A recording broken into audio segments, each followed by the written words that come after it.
இந்த நாளுக்கான ரேமா வார்த்தை எபிரேயர் 6ஆம் அதிகாரம் 19வது வசனம். அந்த நம்பிக்கை நம்மை நிலையும் உறுதியும் திரைக்குள்ளாக போகிறதுமான ஆத்தும நங்கூரமாய் இருக்கிறது.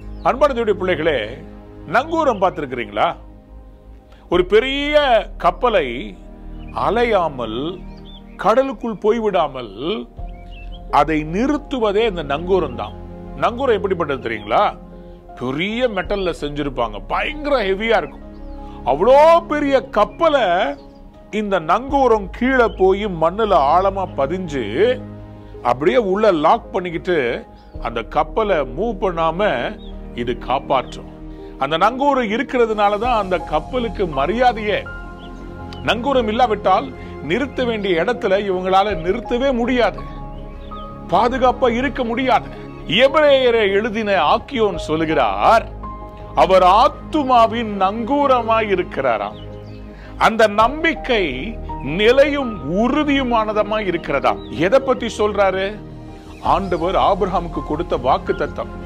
இதே எபிரேயர் 6ஆம் அதிகாரம் 14ஆம் வசனத்தை வாசித்து பார்க்கும்போது, நிச்சயமாக நான் உன்னை ஆசீர்வதிக்கவே ஆசீர்வதித்து உன்னை பெருகவே பெருக பண்ணுவேன் என்றார். தேவ பிள்ளையே, எவ்வளவு அலைகள் வந்து உங்க படகு, உங்களுடைய பெரிய ஷிப்பு அலை மோதினாலும் இயேசு கிறிஸ்துவினுடைய வார்த்தை என்கிற நங்கூரம் உங்க வாழ்க்கையில இருந்துச்சுன்னு வச்சுக்கோங்களேன், நீங்க அலைகளினால எங்கேயும் போக மாட்டீங்க.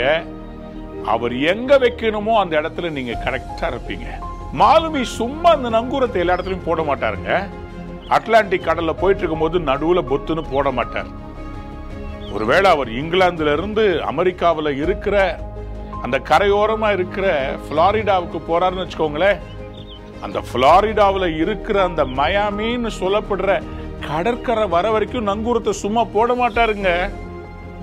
நங்கூரம் கரெக்டா போட வேண்டிய இடத்துல போடுவார். உங்கள் வாழ்க்கையிலும் ஆண்டவருடைய வாக்குத்தத்தம் நிறைவேற வேண்டிய காலகட்டத்திலையும், நிறைவேற வேண்டிய இடத்திலையும், நிறைவேற வேண்டிய நபர்களோடையும் நிச்சயமாய் நடக்கும். சரியான இடத்துல அந்த நங்கூரத்தை போட்டு சேர வேண்டிய துறைமுகத்துல, அற்புதத்துல, உங்க வாழ்க்கையில நீங்க போக வேண்டிய அந்த இடத்துக்கும், நீங்கள் போய் பார்க்க வேண்டிய நபர்கள் எல்லாத்தையும் அவர் ப்ரீ பிளான் பண்ணி வச்சிருக்கார். கரெக்டா நங்கூரத்தை போடுவாருங்க. ஏன்னா உங்களுடைய வாழ்க்கையின் படகை, என்னுடைய படகையும் நடத்துறது இயேசு கிறிஸ்து. அவருக்கு தெரியும் இன்றைக்கு அவருடைய வாக்குத்தத்தங்கள் எல்லாம் நிச்சயமாய் நிறைவேற போகிறது. நீங்கள் அங்கும் இங்குமாய் அலைய போகிறதில்ல.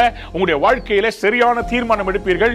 எந்த பிசினஸ் நீங்க செய்யணும், யாரிடத்திலே உங்களுடைய அந்த பேங்க்ல காரியங்களை செயல்படுத்தணும், எந்த டீல்ல கையெழுத்து போடணும், இந்த நாள்ல எங்க போகணும், யாரை பார்க்கணும், விசா எப்படி அப்ளை பண்ணணும், இந்த காரியத்துக்கு எப்படி கரெக்டா ப்ராஜெக்ட் ரிப்போர்ட் பண்ணணும், உங்களுடைய டீம் லீடருக்கு என்ன பதில் சொல்லணும், இதை எப்படி முடிக்கணும், எல்லாத்துடைய ஞானத்தை உங்களுக்கு தர போறார்.